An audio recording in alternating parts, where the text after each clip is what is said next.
Thank you for joining us for our Agri-Pulse Washington Week in Review. I'm Spencer Chase, joined as always by Agri-Pulse Senior Editor Phil Brasher, discussing the week that was, agriculturally speaking, in Washington, D.C. And I want to start this week talking about really the big news in Washington as a whole. And that, of course, is the circus that is the Donald Trump presidential campaign making its way to Washington and Capitol Hill today. It stopped for a meeting at the Republican National Committee's headquarters with House Speaker Paul Ryan, also visited with some Republican leaders in the Senate. And Phil, it seems based on, if we can read too much into the statements that we're getting from the campaign and from the elected officials, seems like the meetings went well. It did. I think he was on the Hill for about 3 hours, a couple of hours over with House members of House leadership, and in a separate meeting with the chairman of the RNC and the Republican National Committee and Speaker Ryan. And then his motorcade went across the Hill and he met with about a group of about a dozen senators, including the Majority Leader Mitch McConnell. The terms were good, constructive. Ryan and Trump actually put out a joint statement saying this was the first in many meetings that they would have, and it was a positive step toward unity. That's certainly feels like, in talking to senators and House members and listening to Ryan, he held a news conference, his weekly news conference after his meeting with Trump. Certainly there is a feeling of Republicans on both sides of the Hill getting behind his campaign. Certainly, if they're not endorsing him yet, they're moving that way. And speaking of endorsements, kind of an agricultural component to those endorsements, as House Ag Committee Chair Mike Conaway of Texas decided to throw his endorsement toward Donald Trump, the Republican candidate in the race at this point. And I mean, Phil, what do you think the ramifications are? What do you think this means for agriculture that Mike Conaway, or Chairman Mike Conaway, is willing to endorse Donald Trump? Well, we'll have to see. What he endorsed him. He also, talking to reporters after a committee hearing, he also said that he's offered his advice to the Trump campaign on agricultural policy. Hasn't heard back from the campaign. We'll have to see where that goes.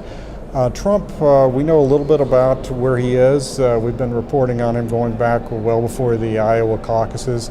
He's been generally supportive of farm policy. He was certainly supportive of ethanol policy heading into Iowa, which was critical for him there.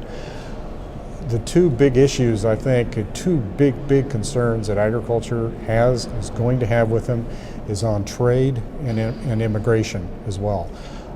He has very clearly driven the immigration issue in a direction that's problematic for farms and processors who rely on foreign immigrant workers.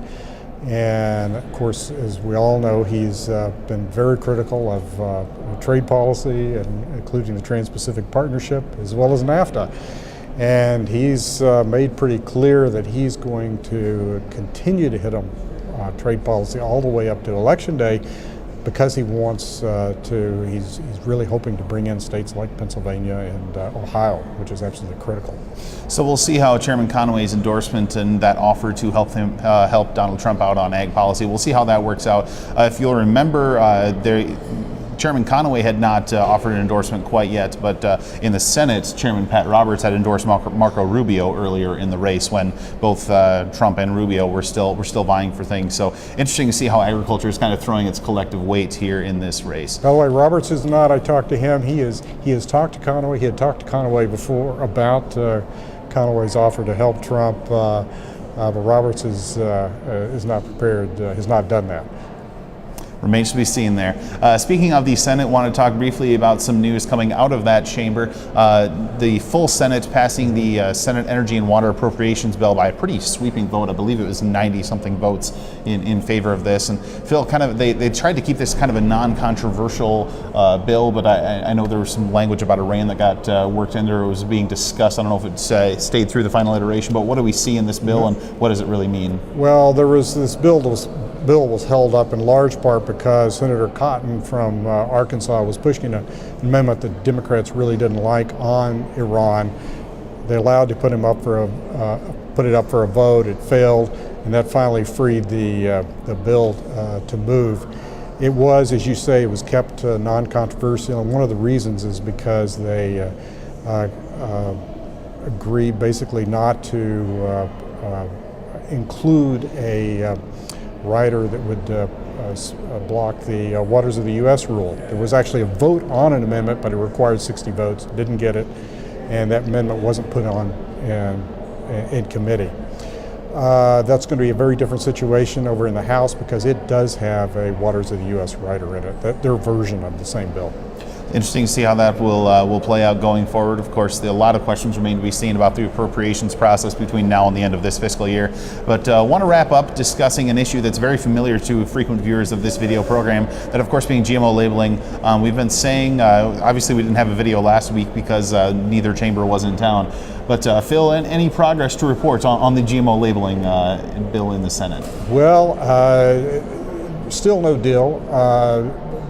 Both sides say this, and that's the two sides in here are Pat Roberts, chairman of the Senate Agriculture Committee, and Debbie Stabenow, the ranking Democrat, who is negotiating for the Democrats on this issue. Their staffs continue to talk.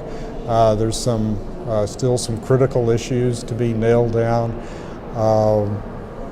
and none is bigger than what would actually have to be on labels. It seems like there seems to be close to an agreement that there's going to have to be some kind of mandatory disclosure or labeling, depending on how you define that word. The question is what would have to be on labels. Do you have to have some kind of wording or a symbol, or simply a smartphone or QR code? I ask Senator Roberts about that for the latest. I check in with him on a regular basis. Mm-hmm. He's quite used to me.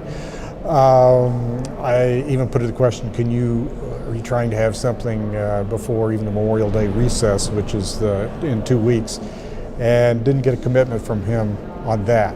We still have the July effective date of the Vermont labeling law. That's kind of the biggest deadline sitting out there. And we very well may go up to that, or maybe even beyond it. And in the meantime, we're seeing a lot more and more companies decide to voluntarily, at this point, label their foods if they've been including genetic engineering. So it'll be interesting to see how many more companies decide to do that, because once that label goes into effect in July 1st in Vermont, those companies could be liable to penalties under that law. For Phil Brasher, I'm Spencer Chase. Have a good one.